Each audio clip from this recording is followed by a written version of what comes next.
Let's now quickly cut across on something that really should be worrying us a lot more than just plain politics, and that is the possibility of climate change. Viewers, I'm sitting in the national capital, Delhi, and strangely, it should be winters by now, and we're feeling a bit of spring. Chrysanthemums are blooming. You have, the air, of course, is very good, but the temperature is just not plummeting, and that could be grim news where it comes down to climate change. The delayed arrival of winters is making headlines this year. October was recorded as the warmest in over 70 years, and November saw the highest temperatures in 13 years. Now the Met Department is predicting that December will be way warmer than usual. Like I pointed out, it's strange what's going on in Delhi. Flowers are blooming. Practically, plants should be going off to sleep. We are seeing butterflies. That never quite happens at this time of the year. The after effects of this delayed winter is becoming increasingly evident. Like I pointed out, I gave you some examples. Mosquitoes are breeding. Dengue continues to persist because everyone in this belt always says that once October rolls in, diseases like dengue will continue to persist, but that's not happening. Migratory birds that would be arriving at this point of time, very few of them. All of this due to unusual warmth. This late winter is raising serious concerns amongst experts. The life cycle of various species is being disrupted. There is also concern over the persistence of disease that are typically associated with other seasons, like we pointed out. Right, let's quickly cut across right now to our guest. We have Warren Rose. He is a climate specialist. Mr. Rose, appreciate you joining us. We are seeing right now in December massive weather disruptions in terms of what we've never seen a December like this. How do you look at it? Are these disruptions normal? Is it just a one-off, or are we looking at something bigger? Both. It's both a one-off and it's something bigger. The fact that it's a one-off has to do with what we call the Southern Oscillation or El Nino effect, and that was a 2024 effect, and it happens every 2 to 7 years. And what that does is that changes the winds, and those winds thereby change the ocean by moving water in a different direction, and the water is warmer in your area, and that creates a more heat. So you've got an El Nino effect, and that's what happened in 2024. Unfortunately, in 2022, as I'm sure you're well aware, there was enormous droughts and heat waves in India at that time, and there was no El Nino effect. In fact, the reverse was the effect in El Nino, and that should have given you cooler temperatures, but you had warmer temperatures. What that tells us unequivocally is this is global warming. This is what happens by all the carbon going into the atmosphere. So it is both a short-term and a long-term effect. Tell us about the long-term effect, Mr. Rose, at least where India is concerned. What are we looking at next year? We've had, at least till now, mild winters. Are we looking at very harsh summers then? Because we had a really bad one this year. Yes. You're probably, I mean, this is a very difficult science to anticipate, and there's been some very good studies by the ICC, the UN Climate Change, ICPP, but we're probably Delhi, of the three major cities in India, probably Delhi will be the one most affected. Mumbai seems less of the three, and Calcutta somewhere in between. So what's unfortunate is 60% of the population of India lives in city areas, urban areas. And so they're going to be affected by the heat because, as everyone knows, when you're out into the countryside, the heat is not as unbearable. And that's because buildings, roads, all the things we construct to create cities absorb heat and make cities hotter. What's unfortunate about that, however, is that the farmers that live in the country area are going to see droughts, and they're going to see their crops ruined and destroyed more frequently. Mr. Rose, you're painting a rather apocalyptic picture, but now could such anomalies that you speak of with weather patterns, not just in India, across the world, because you've studied weather patterns across the world, are we looking at early signs of a shift in the overall climate zones of regions? So that's a great question. If you were to draw a line on the effects, and remember, we're calling it climate change now, not global warming, because some areas, in fact, some areas of India are predicted to be cooler for a variety of complex reasons, and so some areas will change in different ways, some areas in significant ways.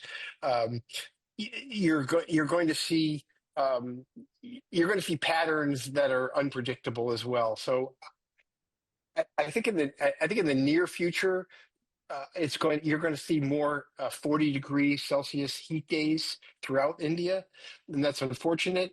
But what really scares me about India is the humidity. Having been there, it's humid, and so there's something called, I'm sure most folks in India are aware of the term, the wet bulb effect, and that is the ability to perspire and allow heat to dissipate from our bodies.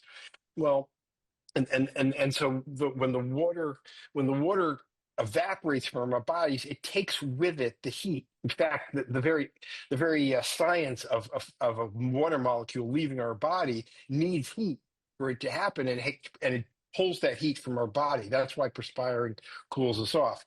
We can't perspire when it's near 100% humidity. And if you look at, in fact, Mm-hmm. the number that you want to look at, if it was 100% humidity or very close to it, 35 degrees Celsius is pretty much the maximum that you'd be able to survive in. Wow. All right. Mr. Rose, now I'll hark back to my first question because with what I said, we're experiencing warmer winters than usual. Butterflies at this time of the year, mosquitoes, chrysanthemums in bloom, which never quite happens. Will it get colder? Because, sometimes we've seen in the past that winter's setting in later than what we expected. What we usually see in December, we now see in January. What we usually see in January, we now possibly see in February. We see, the change of season setting in later. Is that what we are going to witness this time? Or do you think this is as good as it gets? Oh my, oh no, this is the best you're ever going to have in your lifetime. This winter was the nicest you're ever going to have, and it's going to continue that way. Every year will be hotter than its predecessor. It will continue to grow hotter. Now, there may be an anomaly one year here and there, but for the most part, if you took a decade from 2020 to 2030, that will be significantly hotter than 2010 to 20. And the decade of 20 to 30, 30 to 40, each decade will get hotter. You will never again see the kind of weather that older people in India grew up with. That's gone. We live in a different planet now. It's as if we've all traveled to Mars or Venus and we now have to survive. Right, we now have to survive. Well, some of us in Delhi will have to enjoy this winter because Mr. Rose says it's only going to get hotter successively year by year. Two final questions, Mr. Rose. I know you're down with the flu. You need to go back and rest a bit.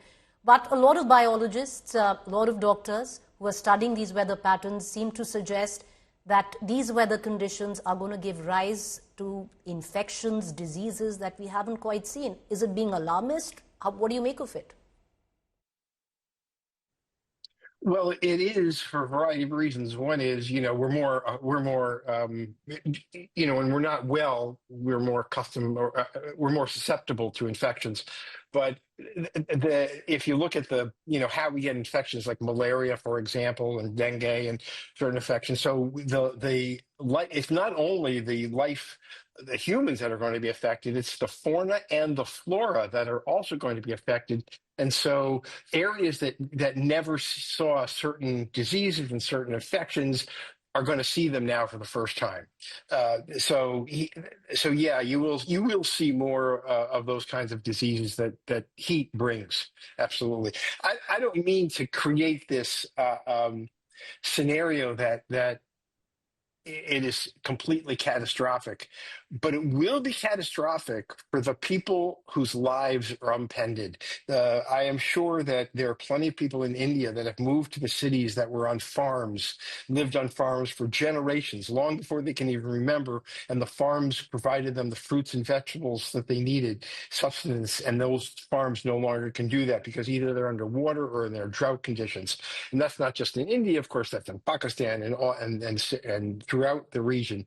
So while it might be fine for someone like me who lives in Washington, D.C. and has air conditioning and enjoys all the benefits of modernity, people who don't have the money to protect themselves, for those people, it will be catastrophic. Well, that's very, very grim. Mr. Rose, one would say it's a rhetorical question, but what's the way out then? What are we looking at? Well, it's a great question, and I'm glad you asked me. And first of all, your representative, your delegate to the UN Azerbaijan conference did a great job of rejecting the $300 billion offer, and she was looking for 1.3 trillion dollars, which is really what's necessary. We need an enormous amount of money to protect lives. But the easy solution, and there is a way out, and we could get started today, and that is if the world was more energy efficient. And we're not. And we're not because there's a lot of money in producing oil and natural gas as well as any energy source, right? The wealthiest people in the world are making energy. So, but there's not a lot of money in reducing the load of energy, but we could. And if we used everything that was currently available in technology to reduce our energy load, in other words, to use less electricity, we could cut our emissions by 50%. But look at how much it would cost. Everybody that has an air conditioner in their window would have to replace it with an efficient one. So that's a big cost, and it's something that the world should do immediately. We should start down that road today. All right, Mr. Rose, appreciate you joining us, taking out the time, rest it out, get better soon. Thank you there for joining us. And where we're concerned in Delhi, well, you might want to, stop and smell the roses, but they're not supposed to be blooming at this point of time, but they are, and that should be alarm bells ringing for us. Go out, enjoy the winter as much as you can, or what's left of it.